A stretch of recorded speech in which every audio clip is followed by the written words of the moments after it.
الوقت كالسيف إن لم تقطعه قطعك.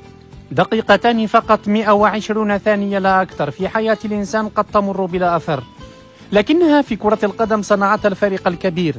دقيقتان كانت كفيلتين بأن يبتعد رافينيا عن الكرة الذهبية، وأن يخسر هانز فليك فرصة التتويج كأفضل مدرب في العالم، وأن يتوارى برشلونة عن منصات التتويج ويخرج خالي الوفاض من سباق الأفضل. أمام إنتر ميلانو كانت تلك اللحظات أقسى من أن تنسى.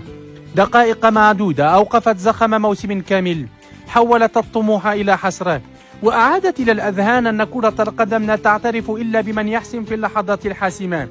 إنها لعبة التفاصيل، لعبة الثواني التي قد ترفع فريقا إلى السماء أو تهوي به إلى قاع النسيان. واليوم القدر يسخر من برشلونة، فاللاعب الذي كان له جناح مخصص في مستشفيات النادي أوسمان ديمبيلي هو نفسه من أطاح بهم من دور الأبطال 2019 حين أضاع فرصة سهلة أمام ليفربول، ثم أطاح بهم مجددا في 2024 بقميص باريس، وها هو اليوم يتوج بالكرة الذهبية على حساب لاعبهم في مشهد يلخص قسوة كرة القدم وسخريتها التي لا ترحم.